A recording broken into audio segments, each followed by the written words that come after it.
Yo, Conix nga pala. May nakita akong post sa Facebook. Post ng The Scoop. Ito sabi sa caption. Di napigilang maiyak ng komedyanteng si Pokwang sa kanyang IG live makaraang masimot ang halagang 85k na laman ng kanyang Gcash. Naghahanap buhay po ako ng marangal. Tapos isang umaga pagkagising mo, simot ang laman ng Gcash account. Nakakayak. Yan, totoo naman. Madami na kasing scam ngayon eh.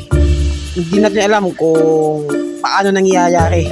Lalo't naman yan, e-wallet naman. Kumbaga, nag-secure na nga yung Gcash dyan eh. Ginawa nila, kung ano yung phone mo, yun lang yung makakapag-access ng Gcash mo. So, kahit yung SIM card mo mapunta sa ibang cellphone, gamitin yon, makuha yung code, palagay ko, hindi basta-basta mabubuksan yun ng ibang cellphone. Kaya nakakapagtaka kung paano nawalan si Ma'am Pokwang ng ganong kalaking halaga ng Gcash. Kaya ngayon, babasa natin yung mga comment ng iba nating mga kababayan tungkol dito. Kaya basa natin yung comment. Ito, sabi ni Team Bangkoro Pamblog, nagpapatunay na hindi safe ang Gcash system. Nakakapag-isip parang ayoko na magtiwala sa Gcash. Ayan, totoo naman. Siguro naman, kahit sino naman eh. Baka mawala ng tiwala kung ganyan yung nangyayari, lalo't malaking halaga yung nawala. Sabi ni Jean Nulias Almasan, maganda sana kung may Gcash kasi madali ang transaction. Pero pag ganitong mangyayari, nakakalungkot. Isa din kami sa nabiktima kanina. Kanina? 38 minutes ago. So, talamak, ngayon ang scam sa Gcash. Sabi naman ni Marie Carzolweta, mga tauhan lang din sa Gcash gumagawa niyan. Sila lang naman makakakita ng info natin. Yun, ay nang masakit doon. Kumbaga, ginagamit mo nga yung app nila na Gcash para may makapagbayad ng bills, makapag-transfer ng pera sa ng mas mabilis. Kaya lang, kung sila lang din gagawa ng kalokohan, mahirap nga yan. Madaming yan. Sabi ni Iril Omalsa, Gcash is down. Madaming hacker sa Gcash at ang hackers na yan is mga tauhan lang din nila. Lipat na kayo sa GoTime Bank, mas safer. Tapos sabi naman ni Daisy, hindi talaga safe sa Gcash.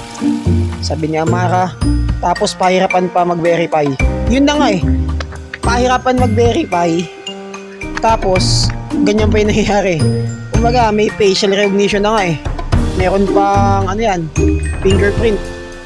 Tapos, ganyan yung mangyayari. Kumbaga, nakakapagtaka lalo't napakalaking halaga nung nawala. Kahit naman siguro kung ganun kalaki, di na ako magtitiwala eh. Kaya ang ginagawa kapag may laman Gcash ko, pinapa-cash out ko na lang agad.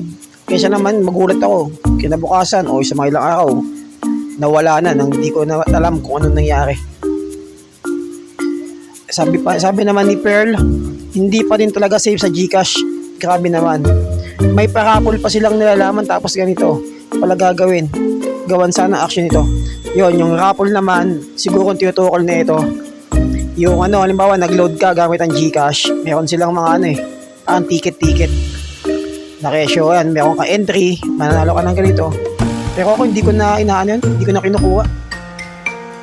Sabi ni Reyna, kaya ako pag may laman Gcash ko, cash out agad kasi minsan na ako nanakawan sa Gcash. Yun nga yung sinasabi ko, ganun din ginagawa ko. Pag may laman Gcash ko, cash out na lang agad kaysa naman mawala.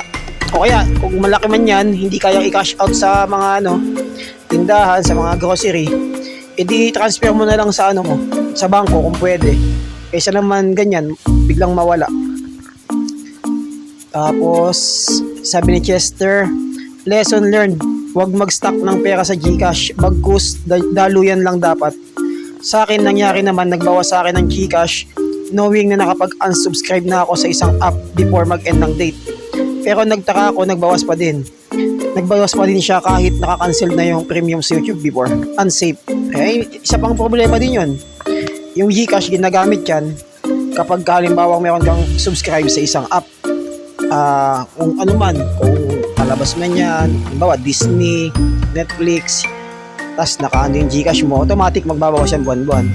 Ngayon, kung nakapag-unsubscribe na si Sir, at ganun pa din yung nangyari, eh unsafe nga talaga. Yun, kayo mga lods, anong masasabi nyo dito sa issue na to? Comment nyo lang.